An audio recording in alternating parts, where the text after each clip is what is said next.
জাতীয় সংসদ নির্বাচন প্রপোর্শনাল রিপ্রেজেন্টেশনে হওয়া উচিত বা সংখ্যানুপাতিক যে প্রতিনিধিত্ব তাতে হওয়া উচিত। এটা নিয়ে জামায়াতে ইসলামী আন্দোলন সহ আরও কয়েকটা ইসলামী দল আন্দোলন করছে। এইটার যৌক্তিকতা নিয়ে বাংলাদেশে প্রচুর আলোচনা হয়েছে 5 আগস্ট পরবর্তী সময়ে, এবং আমাদের মধ্যে এক ধরনের কনসেনসাস ছিল মোটা দাগে যে এটা মানে যদি আমাদের দুটো হাউস হয় তাহলে আমাদের বর্তমান যে পার্লামেন্ট সেটা লোয়ার হাউস হবে। লোয়ার হাউসে পিয়ার কোনোভাবেই আমাদের জন্য উপযোগী না, বরং এটা বিপজ্জনক। এইটা নিয়ে আমাদের এক ধরনের সিদ্ধান্ত ছিল, কিন্তু আমরা দেখতে পাচ্ছি জামায়াতে এই জায়গায় খুবই স্টিক করছেন, এবং অবিশ্বাস্যভাবে এখনও জামায়াতে ইসলামী আন্দোলনের যারাই টিভি টক শোতে আসুন না কেন তারা এটার পক্ষে ভুল যুক্তি দিয়ে সাফাই গাইছেন।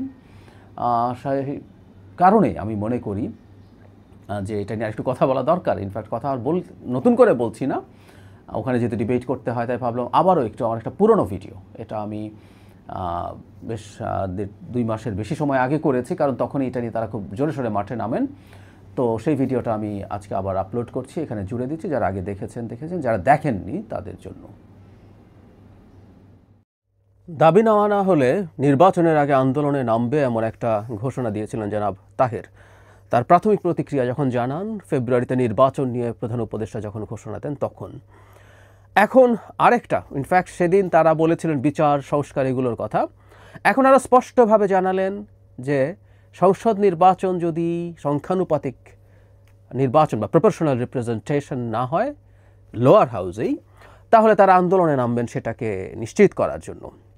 আমি প্রায় একটা কথা বলি, এটা যদি এক ধরনের রাজনৈতিক রেটরিক এবং চাপ হয় দ্যাটস ফাইন। যদি তারা সত্যি এটা মিন করে থাকেন এবং এটার মাধ্যমে নির্বাচন প্রক্রিয়াকে পিছিয়ে দেয়া বা বাধাগ্রস্ত করার চেষ্টা করেন, তাহলে এটা বলতেই হবে জামায়াত আবারও একটা ঐতিহাসিক ভুল করতে যাচ্ছে। মানে ওনাদের তো ঐতিহাসিক ভুলের কোনো সীমা নাই। 47-এ এই জনপদের মানুষের ইচ্ছার বিরুদ্ধে গিয়ে তারা ভারতপন্থী হয়েছিলেন। 71-এ একই এই জনপদের মানুষের ইচ্ছার বিরুদ্ধে শুধু পাকিস্তানপন্থী না, পাকিস্তানপন্থীদের সহযোগী হয়েছিলেন, কোলাবোরেটার্স হয়েছিলেন, অপরাধ করেছিলেন। পরবর্তীতে 86 সালের নির্বাচনে শেখ হাসিনা যখন বেঈমান হয়েছিলেন, আমরা শেখ হাসিনার বেঈমানির কথা বলি, সেই বেঈমানির সঙ্গী জামায়াতে ইসলামীও ছিল, সেই বেঈমানির সঙ্গী তারাও ছিলেন। ইয়াস, এরকম ঘটনা ঘটে। 8 সালের নির্বাচনে বিএনপিকে ধরে নিয়ে যাওয়ার জন্য চাপ প্রয়োগ আলোচনায় আছে।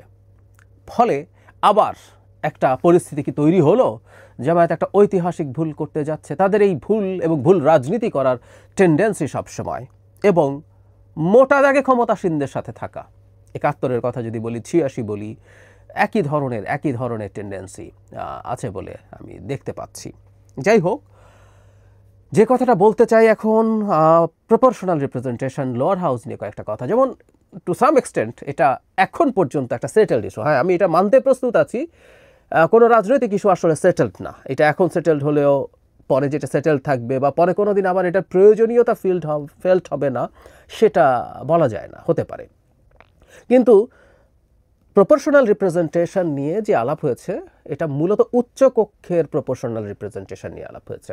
আমরা এটা মানতে প্রস্তুত আছি যে ব্যবস্থায় আমরা আছি, ফার্স্ট পাস্ট দ্য পোস্ট সিস্টেমে, এখানে ভোটের হিসেবে গড়বড় হয়।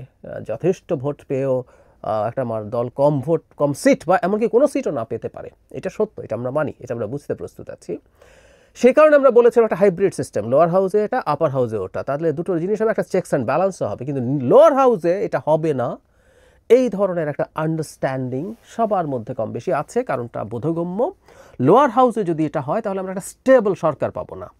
ফান আছে একটা, জামায়াত যখন এই কথাটা বলছে তারপরে একটা আনস্টেবল সরকার তৈরি হোক, তারপরও আমরা প্রপোর্শনাল রিপ্রেজেন্টেশন চাই। সে জামায়াতে ইসলামী কিন্তু আর্টিকেল 70 যেইভাবে এখন সংশোধিত হওয়ার কথা আসছে, যেখানে অনাস্থা ভোটের ক্ষেত্রে দলের বিরুদ্ধে ভোট দেওয়া যাবে না বলে বলা হচ্ছে, তারা কিন্তু সেটার বিরোধিতা করেনি।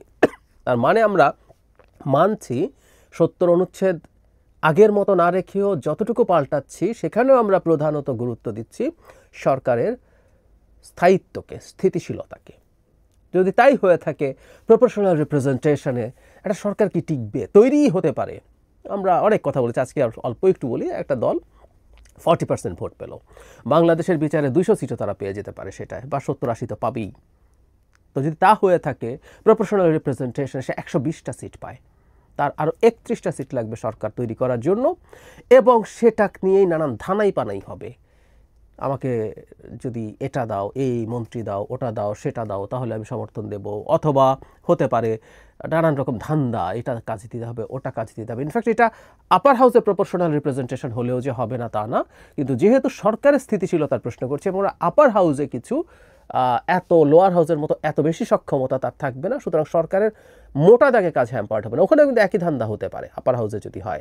একটা দল যদি 40টা সিট পায় প্রপোর্শনাল রিপ্রেজেন্টেশন অনুযায়ী 100-র মধ্যে, তার 11টা সিট লাগবে কোনো কিছু জেনারেল মেজরিটি পাওয়ার জন্য। ওই 11টা যারা দেবে তারা একই রকম কাজ করার চেষ্টা করতে পারে, কিন্তু সেই ক্ষেত্রেও অন্তত সরকার আনস্টেবল হবে না। এখানে সমর্থন প্রত্যাহার করে নিলাম, একবার দিলাম, আবার দিলাম, এসব চলতে থাকে। ইনফ্যাক্ট নেপালে আমরা এই সংকটটা দেখছি নিজের চোখে। তারপরও যখন একটা দল এটা চায়, তখন তার উদ্দেশ্য নিয়ে প্রশ্ন করতেই পারি আমরা, প্রশ্ন করা উচিতই হবে।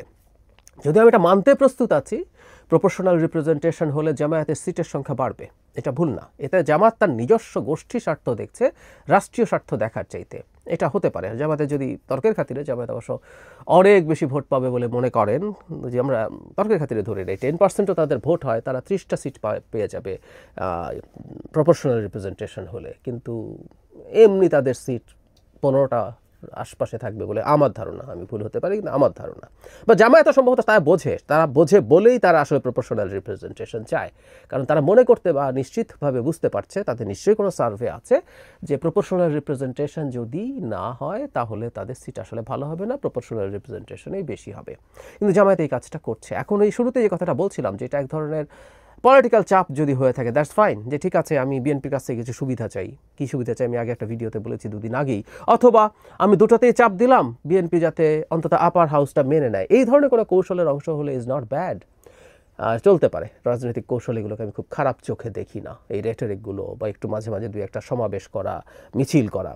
কিন্তু যদি উদ্দেশ্য এটা হয়ে থাকে, এই উদ্দেশ্য যে আমাদের আছে এটা বোধ করার কারণ আছে। কারণ জামায়াত এখন খুবই পাওয়ারফুল এই সরকারের মধ্যে আছে, খুবই পাওয়ারফুল। সরকারের বিভিন্ন পদে তাদের পদায়ন করা, বিভিন্ন রকম প্রমোশন নিয়ন্ত্রণ করা, বিভিন্ন সেক্টরে তাদের লোক বসানো, অনেক রকম ক্ষমতা জামাত এখন এনজয় করছে।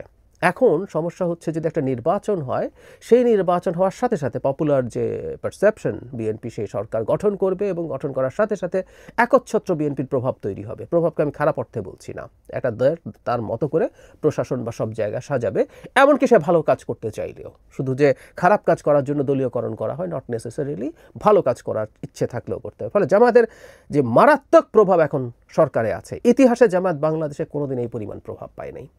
তো সেটা তো নষ্ট হয়ে যাবে। 2001-06 সরকারে তারা 2টো মন্ত্রণালয়ের দায়িত্ব ছিল, সেখানে কিছু তাদের ক্ষমতা ছিল, ঠিক আছে, কিন্তু অ্যাজ এ হোল সরকারের ওপরে, দেশের ওপরে এই পরিমাণ প্রভাব জামাতের ইতিহাসে কখনো ছিল না। সুতরাং জামাত এই ইলুশনে ভুগতে পারে, নির্বাচনকে যদি পেছানো বা ভণ্ডুল করে দেওয়া যায় লম্বা সময়ের জন্য, এই ধরনের ঘোলা পানিতেই জামায়াত